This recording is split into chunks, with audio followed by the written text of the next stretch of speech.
Selamat pagi kelas 3A, 3B, dan 3C.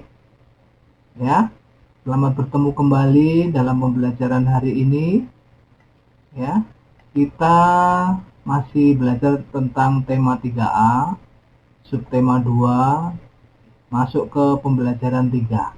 Ya, tentu masih bersama Sunarni, kemudian Tasya dan Pak Sigit. Ya, sebagai wali kelas masing-masing kalian. Oke. Kalian tentu sudah siapkan bukunya? Oke, pasti ya. Nah, hari ini kita belajar tentang zat dalam makanan bergizi seimbang. Kamu coba buka di halaman 48, 49 di bukumu. Baca bukumu dengan saksama. Oke, di sini ya kita belajar memahami zat dalam makanan bergizi seimbang. Coba kamu amati di sini. Di sini ada nasi, kemudian roti, sayur-sayuran, ada mentega, kemudian ada ikan, ada daging, ada kacang. Kemudian di sini juga ada apa? Oke, di sini ada buah-buahan. Nah, tentunya setiap zat dalam makanan bergizi seimbang itu memiliki fungsi bagi tubuh kita. Nah, kita coba bahas satu-satu ya. Nah, di bukumu halaman 48, di situ bahwa zat-zat pada makanan itu terdiri dari karbohidrat.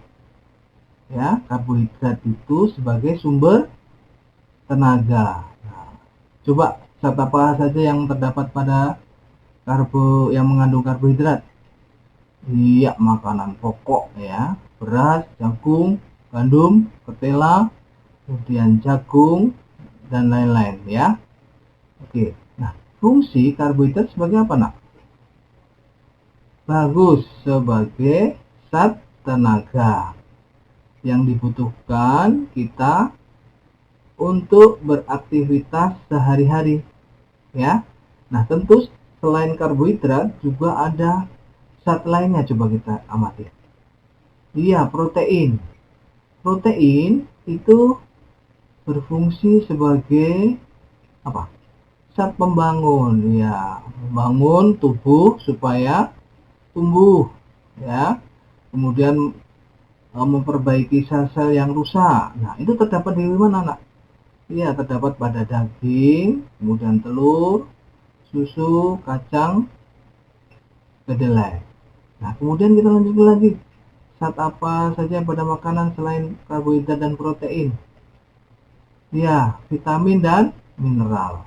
Nah, vitamin ini terdapat pada buah-buahan dan sayur-sayuran. Ya, ada vitamin A, vitamin C, ya, vitamin D juga ya.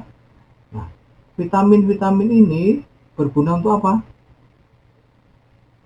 Bagus, sebagai zat yang berguna untuk mempertahankan diri kita terhadap penyakit. Ya, di bukumu misalnya fungsi vitamin A, misalnya menjaga kesehatan mata, ya. Kemudian vitamin C menjaga kesehatan gusi dan pembuluh darah. Kemudian untuk mencegah flu, ya.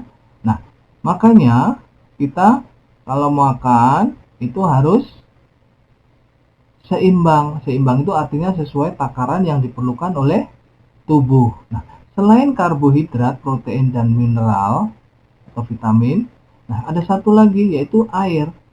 Air ini berfungsi sebagai membantu metabolisme tubuh, ya, karena sebagian tubuh kita itu terdiri dari air. Nah, maka kita dalam mengonsumsi atau makan sehari-hari harus berdasarkan kebutuhan. Nah, jangan makan hanya nasi dan daging atau telur. Nah, ini cuma kebutuhannya cuma dua kalau seperti itu. karbohidrat dan protein. Nah, kemudian minum. Ya. Nah, kalau yang benar yaitu kita mengkonsumsi semua jenis makanan yang dibutuhkan oleh tubuh, ya. Nah, kita lanjutkan lagi. Nah, di bukumu juga ada gambar. Nah, di situ ada contoh menu sarapan yang baik bagi pertumbuhan dan perkembanganmu. Nah, coba berikan keterangan pada gambar yang akan kamu buat. Coba. Nah, misalnya Bapak beri contoh makanan pada pagi hari atau sarapan, coba lihat. Iya, di situ ada nasi, ya, kemudian ada sayur, kemudian ada telur. Di sini termasuk seimbang, nanti ditambah dengan misalnya minum susu atau minum teh, ya. Nah, ini sudah cukup untuk kegiatan pada pagi sampai siang hari. Nah, ini seperti ini sudah cukup saya katakan Bapak, ya. Nah, nanti gambarmu kamu boleh warnai, ya. Ini contoh saja Bapak, ya, kasih Bapak contoh. Kemudian kamu nanti buat sendiri. Boleh makan pada pagi hari, atau siang hari, atau malam hari, ya. Nanti kalian buat sebagus mungkin. Oke, kita lanjutkan. Nah, dalam bukumu juga dibahas tentang gerakan kuat dan lemah. Nah, ini dalam sebuah seni tari itu dikenal gerakan kuat dan lemah. Nah, di sini ada contoh tangan kanan ke atas, tangan kiri pinggang, melakukan secara bergantian, ya. Kemudian tangan diangkat lalu diturunkan secara bergantian. Ada juga yang ketiga, misalnya tangan kanan dan kiri dilenggangkan ke depan secara bergantian. Nah, coba bisa nggak di rumah kalian memperagakan gerakan-gerakan kuat dan lemah, ya? Nah, di sini siapa yang tahu gerakan apa ini? Tarian apa? Iya, chicken dance, ya. Nah, di sini ada gerakan-gerakan yang sederhana tetapi menggunakan tangan, anggota badan dan juga kaki. Nah, ini juga sederhana, ya, tetapi memberikan bentuk gerakan kuat dan lemah. Seperti itu contohnya, ya. Nah, kemudian gerakan itu dengan hitungan. Nah, lakukan bersama keluargamu dengan kompak. Lakukan variasi gerakan lemah dan kuat. Setelah itu berlatihlah gerakan-gerakan tangan yang telah kamu pelajari dalam suatu tarian. Ini sederhana, ya. Sudah sarumit-rumit, yang penting gerakan kaki, tangan, kemudian kaki dan kepala. Seperti itu, ya. Kita lanjutkan. Nah, oke. Di sini ada gambar. Siapa yang tahu, Nana? Ayo, ada yang tahu? Nah, di sini ini adalah berasal dari Aceh, yaitu tari saman, ya. Nanti kalian tulis di bukunya, kemudian dikerjakan, ya. Oke, kita lanjutkan lagi. Oke, di situ di halaman lanjutkan itu, di halaman 51 itu ada contoh soal cerita, ya. Kemarin atau pada pelajaran yang lalu sudah diajari, ya, seperti ini, ya. Nah, kita ulangi lagi, ya. Nah, di sini ada contoh seorang petani memiliki perkebunan yang sangat luas. Ia menanami kebunnya dengan tanaman singkong. Ia sudah menanami 1250 batang singkong. Beberapa waktu kemudian ia menanam lagi 1950 batang singkong. Berapa batang singkong yang sudah ditanam petani tersebut?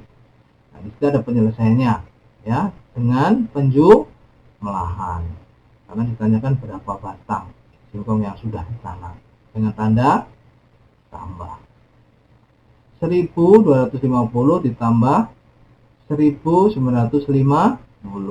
Nah, kamu dapat menyelesaikan dengan cara bersusun pendek, bersusun ke bawah seperti ini, nah. Ya. Misalnya 0 ditambah 0 sama dengan 0. 5 ditambah 5, 10. Ditulis 0, kemudian disimpan 1 sebagai ratusan. Kemudian 2. 2 ditambah 9 sama dengan 12. Ditulis 2, simpan 1 sebagai ribuan. Kemudian 1 ditambah 1 ditambah 1 yang tadi menyimpan tadi menghasilkan 3. Ya. Jadi petani tersebut sudah menanam 3.200 batang singkong. Sudah mengerti anak-anak? Sudah mengerti? Oke. Kalau sudah mengerti kita lanjutkan ya. Nah, di bukumu di halaman 52, nah, itu kalian disuruh mengerjakan soal-soal. Nah, apa saja kandungan zat dalam makanan bergizi seimbang, apa manfaatnya lemak bagi tubuh, mengapa air sangat penting bagi tubuh, makanan apa saja yang mengandung protein. Coba, siapa yang jawab? Yang jawab. Oke, nanti kalian jawab di buku. Kemudian nanti Bapak periksa ya. Oke, nanti melalui Google Form kalian boleh bisa mengerjakan di situ. Nah, kemudian yang kedua, itu kalian kerjakan bersama keluarga. Memperagakan gerakan gerak lemah dan kuat. Di situ juga ada soal-soal cerita yang ketiga ini, ya. Ini hampir mirip yang tadi sudah dijelaskan, ya. Sekarang yang keempat, oke. Nah, di situ nomor 4 ini koleksi buku cerita di sebuah perpustakaan, ya. Buku-buku, jumlah buku pengetahuan, buku cerita. Nah, ini dengan operasi hitung juga. Nah, kalian nanti kerjakan ya. Bisa tidak? Nah, semoga kalian bisa mengerti ya. Oke. Nah, kelima ini Bapak bantu ya, karena di sini ada 2 proses yang harus dikerjakan. Yang pertama yaitu mencari selisih ya. Selisih banyak telur ayam dan bebek yang dihasilkan di sebuah peternakan adalah 430 butir. Selisih ya. Telur ayam lebih banyak dari telur bebek. Jika banyak telur bebek ada 2159 butir, berapakah banyak telur ayam? Ya. Kemudian berapa jumlah telur ayam dan bebek seluruhnya? Nah, ini ada 2 pekerjaan yang harus diselesaikan. Kita mencari jumlah telur ayam. Kalau sudah ketemu telur ayam, masukkan sini. Nah, ini telur bebek. Kemudian ditambah telur ayam sudah ketemu, kemudian jumlahnya. Seperti itu. Sudah mengerti anak-anak? Kita lanjutkan ya. Nah, apakah kamu bisa menyebutkan zat dalam makanan bergizi seimbang? Apakah kamu bisa menari dengan gerakan kuat dan lemah pada tangan? Apakah kamu bisa menyelesaikan soal cerita penjumlahan?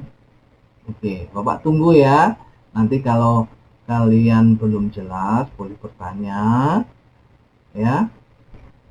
Oke, nah sampai sini Bapak untuk pembelajaran hari ini. Terima kasih sudah mengikuti pelajaran hari ini dengan baik.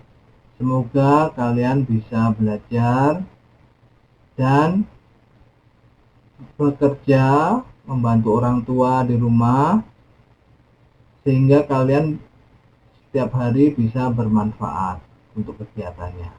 Oke, sampai jumpa anak-anak.